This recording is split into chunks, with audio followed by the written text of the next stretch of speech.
All right, so again, more pictures of Operation Iraqi Freedom. You can see we talked about the different uniforms. This is the era of the digital camo. Yeah. Some of these pictures are pretty interesting. You can see, we're in the desert. You got palm trees, and then you got a guy that's on a boat somewhere. I'd love to know more about this picture. I don't know what he was doing, but I bet it was pretty interesting. Here we've got a couple of cartoons. So there was a guy named Steve Oppett, Master Sergeant Steve Oppett, and we talked about the Rock of Somalia earlier and how people, soldiers have a sense of humor. Well, so did he, and so he would capture some of the things that would go on in the headquarters and make fun of them.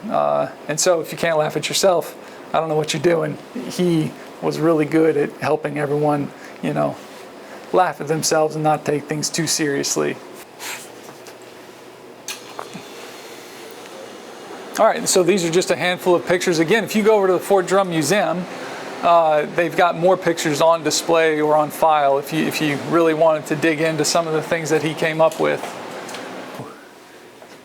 You can see, again, we talk about diverse operations. We had people in the desert, we had people on a boat, we got soldiers working with military working dogs, and you can see that it's right next to this picture of a cache that was discovered. So, maybe not from the exact same operation, but representative of what, military working dogs were helping soldiers do in Iraq, and that was, finding caches that could be destroyed.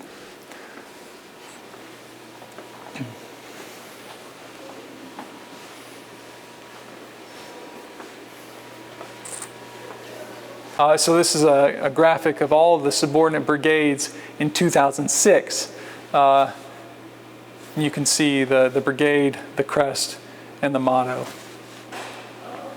All right, and so we move from there, and now we're in the center of Hayes Hall, but on the second floor, just above the Hall of Heroes.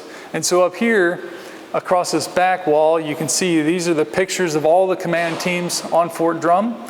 So it's all the subordinate units and tenant units that are on Fort Drum. So 10th Mountain Division and Fort Drum. And then that makes sense because we're standing in front of the division command group.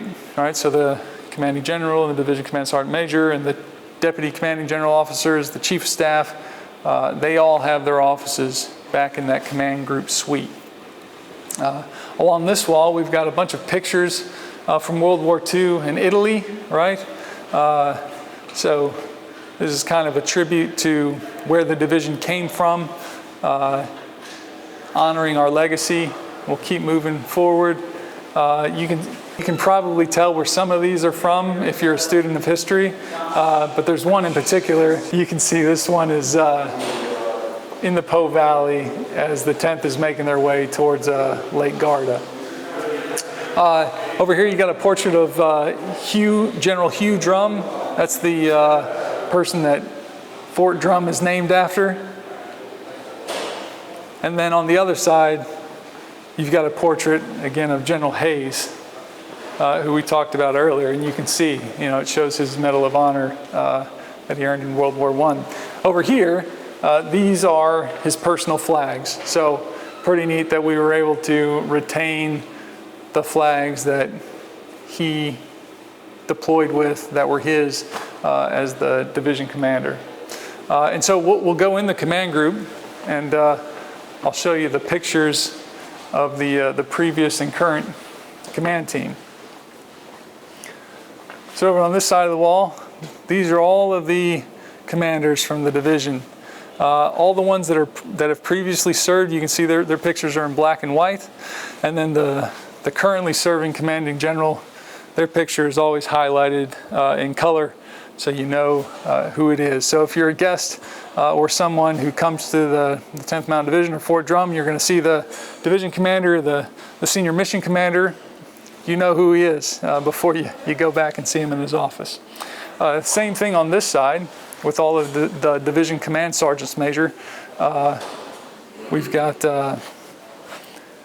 Command Sergeant Major Brett Johnson, who recently did a change of responsibility about the same time as General Naumann.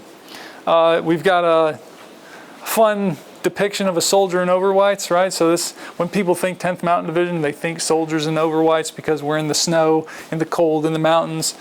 And so it's a mix of old and new, right? So you've got a soldier wearing the overwhites, and they've got these trigger finger mittens, and then you can see the newer gaiters that we wear to keep the snow out of our boots. And so we've got the extreme cold weather boots on the bottom, and then over here, something kind of fun. So every year when Army plays Navy, they pick a unit to honor. And so, 2017, during the Army-Navy game, they honored 10th Mountain Division. And I think these might not be an exact replica, but I think the Pando Commando was on their shoes or somewhere on their jersey. I know it was somewhere on there. But anyway, that's the 87th Infantry. That was the first regiment to be established. And the division was built off of it, so that's why they have that there. We'll talk more about Pando Commando here in a little bit. So we'll go back out. Okay. All right. So before we do that, this is kind of fun. I always like to point this out. So we just talked about Pando Commando, or I pointed it out.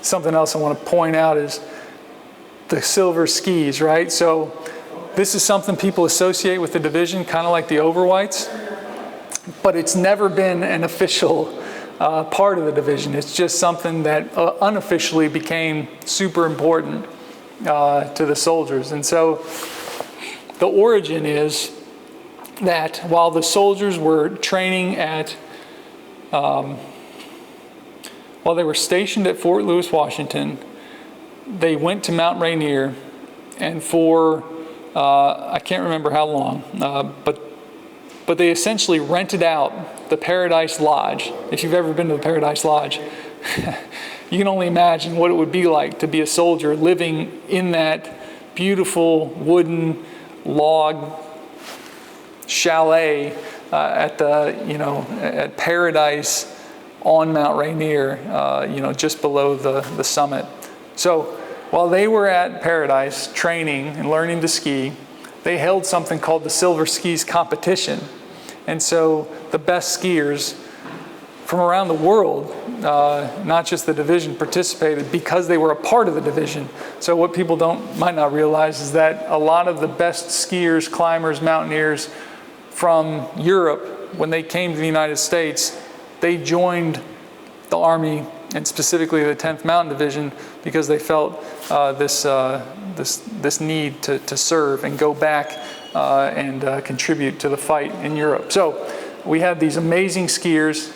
They had a silver skis competition on the slopes of Mount Rainier at Paradise, and so that led to the creation of the silver skis, and it carried on. So when the soldiers went to Camp Hale and the division was established there, soldiers would go into Leadville and they would have these silver skis made so that they could put them on their mountaineering cap. And it's super hard to find an original pair of, or a pin, a silver skis pin now.